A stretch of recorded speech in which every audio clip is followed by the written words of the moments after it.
I'm here today with Atlanta Hickman from Hicks Family Martial Arts School, and I believe that you've been training since you were 5 years old? Yeah, so I started when I was 5, so my mum used to work with Andy when he was part-time, and he left some leaflets, and my mum saw it and thought, oh, it's good for a young girl to learn some self-defence. Obviously, little did she know that obviously went on to more. But yeah, so then I started doing once a week, I think it was a Wednesday, and then soon moved on to twice a week, so Wednesday and Friday I used to do. Right, and when did you start training more than just twice a week? As I got older and there was more classes available, I ended up doing either 3 times a week or just doing like an extra hour in those like days that I was doing already. As I went up the belts, obviously I was available to do more classes as I got higher up the belts and got a bit older. Obviously 5, can't really do much for too long, get a bit tired. But I also like tried all other sports, and I just found that this one stuck for me the best. And I believe as you sort of got older and more capable, you became part of the Storm Leadership Programme here? Yeah, so it was the first time it was launched. It was a Storm programme. I was about 8 and I was a brown belt, maybe brown and white, when I first started it. And there was about 10 of us, I think, that did it at the time. And we were just learning how to like hold the pads and assist the instructors of when they needed it, and just sort of like being a bit helpful and encouraging the children. And then from there we moved on to do a junior instructor. So when I was about 14 I started learning the ways of being a junior instructor, and then when I was 16 I was a junior instructor, and then it just sort of the learning curve of being a teacher developed from there. And from that you decided that you wanted to do teaching as your full-time career? Yeah, so once I turned 16 I was on the junior instructor course. I really enjoyed being able to have a bit more freedom of having like small groups myself and just interacting with the children and teaching children, and the enjoyment you get out of teaching children is much more better than any money you could ever get. So I really enjoyed that side of it, so I went into learning childcare, how everything worked, like the education side, the children's like development side of it as well, and the psychology. The one thing that gets missed out in childcare courses is they are from 0 to 16, so it's not just that small like age frame. And from there I was 18 when I left there, and left college with my 3 A's, so 3 distinctions was what it was at the time in that course, and decided that obviously 18 need a job, and I decided to put out my resume and try and get a job in a nursery, just to get some experience with children and develop that sort of love for working with children. And I ended up working in a nursery full-time. I was in a baby room, and then I dropped part-time into preschool room. And how many years after doing your preschool teaching did you decide that you wanted to become a full-time martial arts instructor? So I was in nursery for 3 years, but the first 2 years I dropped, I was full-time, and then the last year I was just part-time and trying to obviously big up this side of it a bit more, so I was part-time there, full-time here, and part-time here, sorry. And then eventually I realised that I preferred the teaching side this way, and decided just to give it a shot and see how it goes.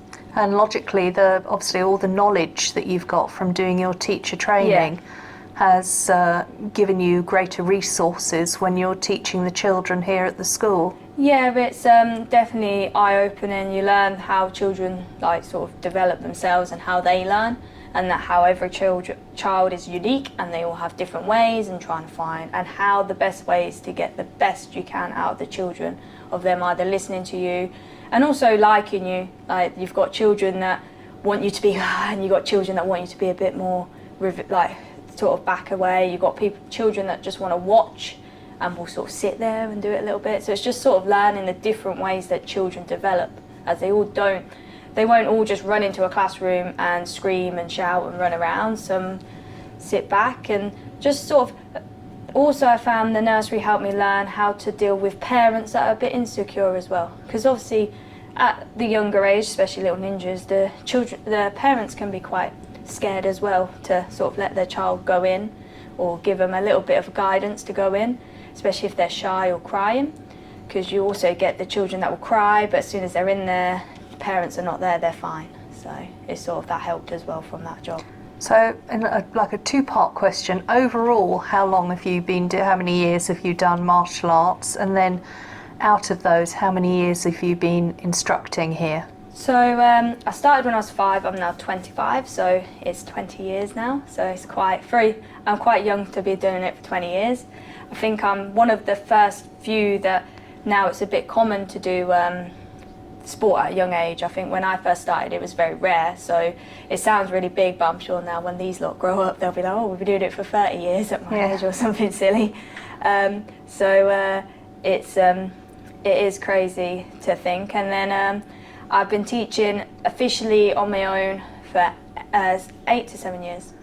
And as well as teaching the children, you also run fitness programs here as well, don't you? Yeah, so while I was in nursery, I wanted to expand the fitness side of it. My partner is very into his fitness. He's also a fitness instructor and a PT. So we did it together, we did the course together. And I think I was 21 when I started it, and then obviously developed it by the time I was 23 to be a personal trainer as well. And what level qualification is this that you've got? So I'm level 3 personal trainer, and to be a level 3 personal trainer you have to have level 2 gym as well. So I did level 2 gym and then my level 3 personal training as well.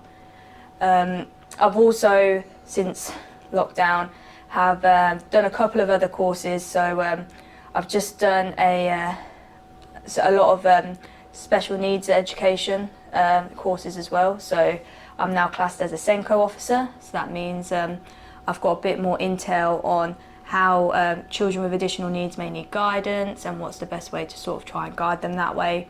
I am now just doing my level 7 diploma as well in that sort of scenario, so it's a SEN teaching course as well, to sort of get that sort of side of it, as well as learning sign language as well, just to get a bit of extra. Oh, that must be very interesting. That one is interesting, yeah. Just to get a little bit of extra information, and I've always wanted to go down that aspect ever since I started working in a nursery as well. And Hicks Karate is a fully inclusive school, isn't it? Yeah, and it's just having those extra bits as well, just to allow that ability to be able to offer those different things is just much easier as well. And would you say the best way, any parents that have any fears or concerns with their child's development, is really to come and talk to you? Yeah, and that's what we want to do as well, is not just be we're teaching the children, that is it. It's also having that aspect of parents talk. A lot of parents, as soon as they know I've worked in a nursery, are talking to me about everything and wanting to know when the next stage is best to do, and it's just nice to have that sort of relationship with the parents, so you can also help them with things. It might be as easy as like potty training, because I've done it, or I've been in nursery, when's the best time to potty train? Just those little things just give that extra sort of family feel for this club as well. And for the parents, they generally sit in the cafe area and watch you working with the children.